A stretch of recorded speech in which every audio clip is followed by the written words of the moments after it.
मिथिला की धरती से पूरे देश और दुनिया को संदेश दिया कि हम आतंकवाद के खिलाफ। या प्रधानमंत्री जी ने बिहार की क्रांतिकारी धरती से पूरे देश और दुनिया को संदेश दिया, वो अच्छा है।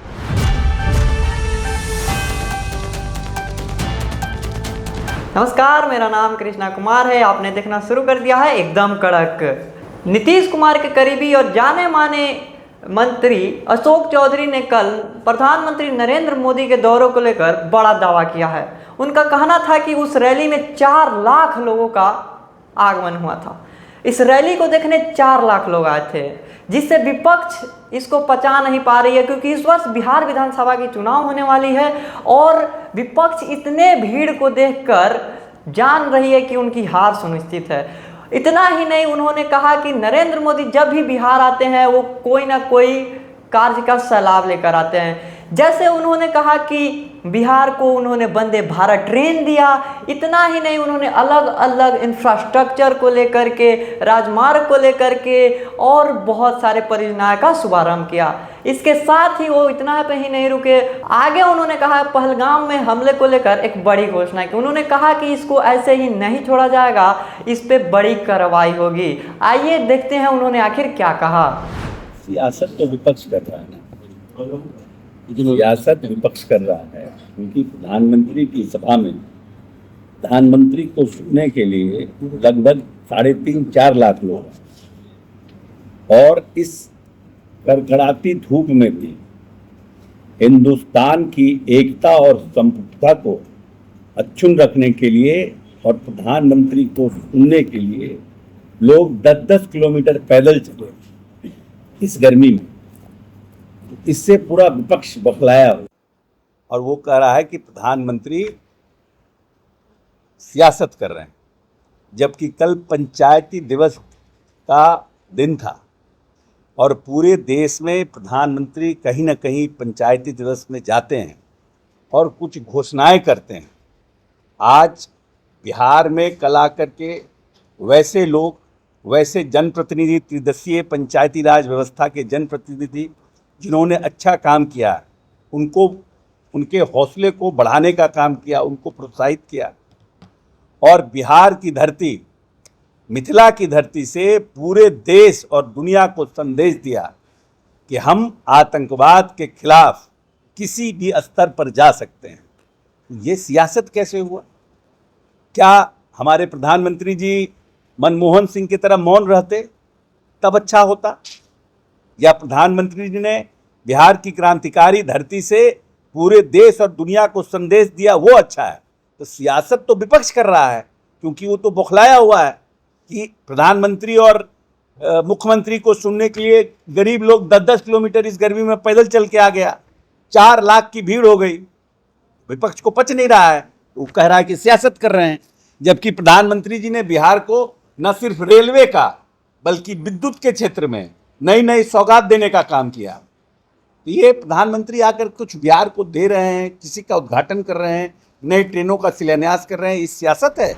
और उस तरह की राजनीति का और उस समय के डिप्लोमेसी का हमारे पास समझने को और फोरसाइट करने का हमारे पास, तो इस पर कमेंट करना मेरा उचित नहीं होगा। बट हम ये फर्म हैं और हम लोगों को ये विश्वास है कि प्रधानमंत्री जी जिस तरह से तत्काल मोदी जी को घाटी भेजे, वहाँ से फर्स्ट हैंड रिपोर्ट लेके हाई लेवल मीटिंग करने के बाद सभी सीआरपीएफ और जो हमारे केंद्रीय फोर्स है, उसके बाद जब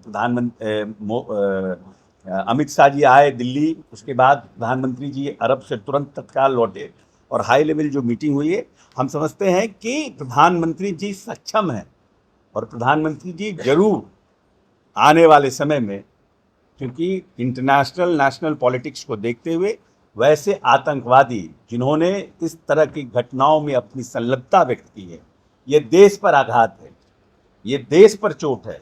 ये किसी पॉलिटिकल पार्टी या किसी एक व्यक्ति या जाति पर नहीं हो। निर्दोष लोगों को मारना, निर्दोष लोगों को डराना, कश्मीर में टूरिस्ट का इनफ्लो को रोकना, यह न सिर्फ कश्मीर के लाइवलीहुड और इकोनॉमी के लिए देश के और कश्मीर के ऊपर धक्का, बल्कि वैसे लोग जो इंसानियत पसंद लोग हैं उन सब पर आघात है। इसलिए ऐसे लोगों को चुन चुन कर मारना चाहिए। वो आतंकी ने संदेश दिया है कि जाकर मोदी को बता देना, और हिंदू और मुस्लिम का जो धर्म पूछकर जो मारा गया, इसको लेकर क्या लग रहा है, क्या देश में कोई बड़ा खतरा मंडरा रहा है? नहीं, हिंदू और मुस्लिम को पूछ करके माना, उसमें तो मुस्लिम को भी मार दिया है। जो बेचारा मुस्लिम घुड़सवार था, जब उन्होंने टूरिस्ट को प्रोटेक्ट करने की कोशिश किया तो उसको भी मार दिया। तो ये लोग इंसानियत के विरोधी हैं। ये लोग मुस्लिम और कलमा और ये सब इसलिए पूछते हैं कि लोकल कश्मीर के लोगों का हमें सपोर्ट मिले, जो कश्मीर आज उनके सपोर्ट में खड़ा नहीं है। आतंकवाद के खिलाफ कश्मीर के लोकल लोग अब उतने लोग खड़े नहीं हैं, क्योंकि कश्मीर को लग रहा है कि जब से आर्टिकल 370 हटा है 1.25 करोड़ टूरिस्ट गए हैं, और अभी इस साल सिर्फ 25 लाख टूरिस्ट जा चुके हैं। तो समझिए कि पूरी गर्मी खत्म होते होते वो 1.25 लाख 1.5 करोड़ से ऊपर टूरिस्ट जाते, तो उनसे आमदनी किसको होता, लाइवलीहुड किसका बेटर होता। तो ये लोग ये इस तरह की बात कर रहे हैं क्योंकि वहाँ लोकल लोगों का हमको सपोर्ट मिले, क्योंकि लोकल अब सपोर्ट घटता जा रहा है, क्योंकि हम बेटर, कश्मीर बेटर हो रहा है सब तरह से। इसलिए धारा 370 हटने के बाद कहा जाता है, मोदी जी कई बार बोले हैं कि वहाँ से जो है आतंकी खत्म हो गया है, मिट्टीहीन हो गया है। तो कहीं ना कहीं आप मान रहे हैं कि इस चीज़ को जो गलत फहमी में पाल रहे थे। नहीं, ये मैटर गलत फहमी का नहीं है। कहीं ना कहीं हम लोगों की सुरक्षा में चूक हुई है, हम कॉम्प्लिसेंट हो गए होंगे, मेरी अपनी सोच।